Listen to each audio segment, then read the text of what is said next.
Assalamualaikum warahmatullahi wabarakatuh. Perkenalkan, nama saya Rizky Fazaniswa, angkatan 2021 kelas A Pendidikan Matematika IKI Budi Utomo Malang. Di sini saya akan menjelaskan tentang materi geometri yang saya dapat pada semester 2 untuk memenuhi tugas UAS. Nah, yang pertama saya akan membahas tentang titik, garis, dan sudut. Titik. Pengertian titik. Titik merupakan suatu unsur matematika yang memiliki kedudukan namun tidak memiliki nilai. Kemudian garis. Garis terbentuk dari beberapa titik yang berdampingan dan memanjang kedua arah. Contohnya seperti berikut. Ada beberapa titik yang berdampingan dan memanjang kedua arah. Nah, ini disebut sebagai garis. Garis ada dua, yaitu sinar garis dan ruas garis. Nah, sinar garis merupakan garis yang memanjang dari satu titik ke satu arah yang panjangnya tidak terhingga. Contohnya nih, ada titik A. Kemudian, garis tersebut memanjang ke satu arah dan panjangnya tidak terhingga, itu disebut sinar garis. Nah, seterusnya yaitu ruas garis. Ruas garis merupakan hubungan dari dua titik. Contohnya nih, ada titik A dan titik B. Kemudian terhubung oleh garis. Nah, ini dinamakan sebagai ruas garis. Seterusnya saya akan membahas tentang hubungan dua garis. Di sini hubungan dua garis ada tiga macam. Yang pertama yaitu berpotongan. Dua garis dikatakan berpotongan jika bertemu pada satu titik. Nah, seperti ini disebut sebagai dua garis yang berpotongan. Kemudian yang kedua yaitu garis yang berhimpit. Kalau garis yang berhimpit itu berpotongan pada tidak hanya satu titik. Contohnya nih, berpotongan pada titik-titik tersebut. Yang ketiga yaitu garis yang sejajar. Dua garis dikatakan sejajar apabila garis-garis tersebut bila diperpanjang sepanjang apapun itu, mereka tidak akan berpotongan. Nah, seterusnya saya akan membahas tentang sudut. Sudut terbentuk dari dua sinar garis yang terhubung. Contoh, ini ada titik R, kemudian ini sinar garis A, dan ini adalah sinar garis B. Nah, di sini akan terbentuk satu sudut.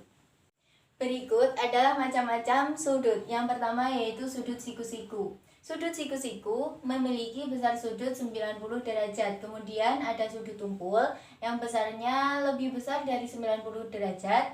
Dan sudut lancip yang besarnya di bawah 90 derajat. Dan yang terakhir adalah sudut lurus atau disebut sebagai sudut pelurus yang besarnya adalah 180 derajat. Dan selanjutnya saya akan membahas tentang hubungan antar sudut. Hubungan antar sudut ada tiga, yaitu sudut berpelurus, berpenyiku, dan bertolak belakang. Dua buah sudut dikatakan berpelurus jika besar dua sudut tersebut jika dijumlahkan akan sama dengan 180 derajat. Kemudian dikatakan berpenyiku jika jumlahnya adalah 90 derajat.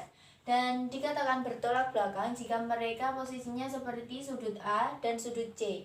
Nah, ini jika suatu sudut bertolak belakang, nilainya akan sama besar. Dan hubungan antar sudut pada dua garis sejajar yang dipotong oleh suatu garis ada beberapa. Yang pertama yaitu sudut sehadap. Contohnya pada sudut A dan sudut E. Ini dinamakan sudut sehadap. Dan mereka memiliki besar yang sama. Kemudian sudut berseberangan, contohnya sudut C dengan sudut E. Nah, mereka akan memiliki nilai yang sama juga. Kemudian sudut dalam sepihak, contohnya sudut C dengan sudut F, yang apabila dijumlahkan mereka akan membentuk sudut 180 derajat atau sudut berpelurus.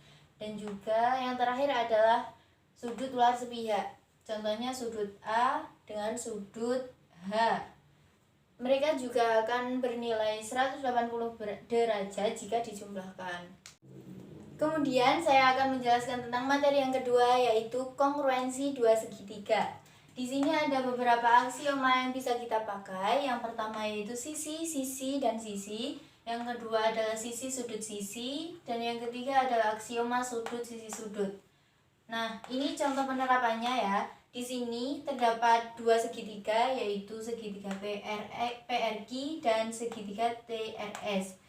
Karena sudut ini merupakan sudut yang bertolak belakang, maka ia akan memiliki nilai besar sudut yang sama, sehingga di sini kita mendapatkan sudut yang sama.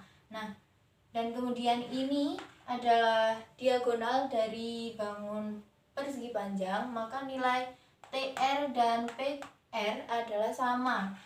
Kemudian panjang dari PQ dan TS sama juga.